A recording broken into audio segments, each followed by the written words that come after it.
The Silent Revolution, how the Netherlands lost its automotive soul. Stand beside a Dutch highway today, and you'll see an endless parade of familiar names: Golf, Polo, Passat. Volkswagen dominates, as if this were the natural order in the land of windmills. Behind that orderly picture lies a strange paradox. The Netherlands has no true national car brand, no mechanical icon with the stature of Germany, Britain, or Italy. Many believe the Netherlands never truly belonged to the automotive world. History tells a different story. More than a century ago, this small nation stood at the cutting edge of automotive engineering, bold, different, ahead of its time. Today, we explore why it all gradually disappeared. Spyker, the pioneer who flew too high. At the 20th century's dawn, when the world debated whether automobiles were luxurious toys or humanity's future, the industry resembled a wild frontier. Hundreds of small companies emerged, each carrying ambitions to change how people moved, only to vanish without trace. In this chaos, the Netherlands, a small country with limited resources and no large domestic market, unexpectedly gave rise to a name that captured all of Europe's attention: Spyker. Before building automobiles, Spyker was a renowned carriage maker. They crafted the magnificent golden coach for the Dutch royal family, a symbol of supreme craftsmanship and national pride. When the internal combustion engine began replacing horse-drawn transport, Spyker didn't stand aside. In 1900, the company introduced its first automobile, built under Benz license, using a two-cylinder engine producing only 2 to 5 horsepower. Modest, but the first step toward a much greater dream. That dream peaked in 1903 when Spyker unveiled the Spyker 60 HP, a machine many considered insane. With a top speed around 70 in/4, it was fast enough that many believed it dangerous for driver and society alike. Beneath the hood lay an 18 6-liter six-cylinder engine, the first production car in the world with such a configuration. But Spyker didn't stop at raw power. The 60 HP was also the first car equipped with four-wheel drive and four-wheel brakes, technologies that wouldn't become industry standards for decades. In 1903, this was a leap beyond most competitors' imagination. Yet automotive history is unforgiving to those ahead of their time. Spyker produced fewer than 2,000 cars throughout its initial lifespan. Poor management, soaring development costs, and a market not yet ready gradually strangled the company's ambitions. By the early 1920s, Spyker declared bankruptcy, closing a brief but brilliant chapter. The 1950s, when cars became Dutch dreams. The 1950s opened an entirely new chapter. After years of war and devastation, the Netherlands slowly revived with optimism and a desire to rebuild. Before the war, automobiles had been social status symbols reserved for doctors, businessmen, and the elite. But as the economy recovered and the middle class emerged, cars gradually became attainable goals, symbols of stability, family life, and belief that tomorrow would be better than today. A distinctly unique cultural phenomenon emerged: roadside tourism. On weekends, the Dutch drove to highways not to go anywhere particular. They parked roadside, watching streams of vehicles pass, talking about styling, engine sounds, and the freedom cars represented. In a society once constrained by war and scarcity, simply watching automobiles roll by sparked excitement. May 29, 1955 marked a symbolic moment. The first traffic jam in Dutch history occurred not as a transportation disaster, but as a source of pride. Newspapers reported it, people talked about it, and authorities realized automobiles had officially become inseparable from modern society. A country known for bicycles and canals was learning to live with an ever-growing flow of cars. DAF, the smart gear lever revolution, as the need for a compact car suited to Dutch family life, became clear. The answer didn't come from Germany or France. It came from an industrial workshop steeped in Dutch pragmatism, where two brothers, Hub and Wim van Doorn, pursued a different path. That company was DAF Van Doorn's Automobile Fabriek. Before producing passenger cars, DA was already known for trailers, trucks, and buses. They understood one principle: durability, simplicity, and efficiency mattered more than flash or glamour. When DAF entered the family car market, they didn't aim to build something powerful or luxurious. They wanted to create a car anyone could drive. In 1958, DAF introduced the DAF 600, a small family car powered by a two-cylinder air-cooled engine. At first glance, unremarkable, modest styling, compact dimensions, just enough power for city streets and rural roads. But what caught Europe's attention was hidden in the drivetrain. The DAF 600 was equipped with the aromatic transmission, the direct predecessor of the modern CVT. Instead of complex gear sets, the aromatic used 2 rubber belts and a pulley system to alter gear ratio continuously. No shifting, no clutch. The car adjusted itself automatically to speed and load. By the late 1950s, automatic cars were still associated with expensive luxury models from Jaguar or Mercedes-Benz. DAF brought that experience to a small, economical, affordable car. The Dutch affectionately called the variomatic het PP puckje, the smart gear lever. For many families, this was more than technology. It was liberation.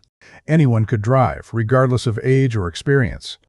But that advantage gradually became a double-edged sword. DAF earned a reputation as an old lady's car, too gentle, too easy, lacking any sporting feel. In a Europe increasingly obsessed with masculinity and speed, DAF struggled to attract younger buyers. Then a strange, almost humorous phenomenon emerged, destined to become legendary. Thanks to the aromatic's characteristics, DAF cars could drive in reverse at nearly the same speed as going forward. From this, reverse racing events were born during the 1970 to 1980. In these races, the small DAF unexpectedly became the Formula One of the reverse driving world, beating every competitor. The decline and the Volvo takeover, by the late 1960s, DAF limitations became impossible to ignore. While European rivals continuously improved engines, styling, and performance, DAF remained loyal to its old philosophy: compact, simple, easy to drive. What had been strength became burden. Slow acceleration, aging image, and lack of new models caused DAF to steadily lose appeal, especially among younger customers hungry for speed and style. Sales stagnated, development costs rose, and the company lacked resources to reposition its brand in an industry entering unprecedented competition. In the early 1970s, the decisive turning point arrived. Volvo acquired DAF passenger car division. For Volvo, it was an opportunity to expand production and gain modern manufacturing facilities. For DAF, it marked the end of the dream of a national passenger car brand.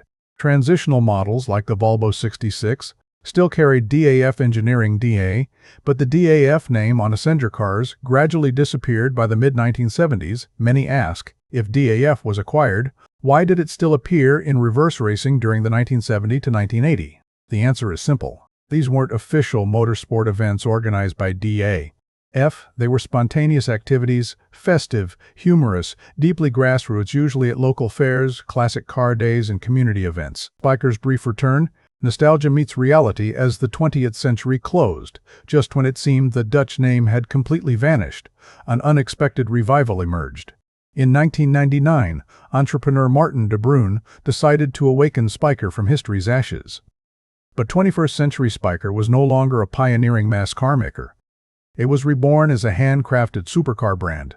Small, luxurious, extremely exclusive models like the Spyker C8 embodied a rare fusion of modern supercar performance and classical mechanical artistry. The exterior echoed 1950s racing cars with bare aluminum bodywork, exposed rivets, and deliberately hand-shaped curves. Beneath the hood, a naturally aspirated V8 engine supplied by Audi, renowned for durability and razor-sharp sound. The interior was where Spyker's personality shone most clearly: polished metal surfaces, exposed gear mechanisms, analog gauges reminiscent of aircraft cockpits. Not luxurious in the conventional sense, but mechanically pure, built for those who truly love machines. But nostalgia alone couldn't sustain an automaker in the 21st century. When entrepreneur Victor Muller took control, his ambitions far exceeded the company's realistic scale. In the early 2000s, Muller made a bold move, acquiring the Saab brand from General Motors, hoping to revive both names simultaneously. Reality was ruthless. After years under GM control, Saab had lost the independent engineering identity that once defined it. Under Muller, the company lacked sufficient cash flow to maintain production, pay workers, or develop new models. Assembly lines in Trollhättan repeatedly halted. The supply chain collapsed. Saab went bankrupt in 2011, dragging Spyker into prolonged financial crisis. The dream of reviving Dutch automotive legacy collapsed again, this time not from lack of technology, but insufficient economic foundations and scale in a fiercely globalized industry. The modern Netherlands backstage specialist, the absence of national car brands doesn't mean the Netherlands left the automotive world behind. On the contrary, the country quietly changed roles from leading storyteller to backstage specialist. The factory in Born, once DAF Pride, now operates as VDL Nedcar. Here, Tesla's assembly facility there once played an important role completing Model S and Model X for the European market. Not full-scale manufacturing from scratch, but enough to demonstrate the Netherlands remains a reliable link in the global automotive supply chain. Alongside this, the Netherlands continues supporting small, specialized, highly individual manufacturers. Donkervoort, with its ultra-lightweight sports cars focused purely on driving feel, proves the spirit of independent engineering never disappeared. Brands like Byton and other specialty vehicle builders continue existing on the industry's fringes, where passion matters more than production volume. 12. Conclusion. The gears that turn in silence. The reality of the Dutch automotive industry takes an unusual shape. No Detroit, no homegrown Volkswagen, but a history filled with pioneers, ideas far ahead of their time, and a quiet yet enduring role in the modern automotive world. The Netherlands may no longer stand on the main stage, but it has never left the backstage. And sometimes it's precisely there behind the scenes that history's most important gears continue turning in silence. If names like Spyker or DAF bring back memories of a time of pure, daring mechanics, your memories are the most important part of this story.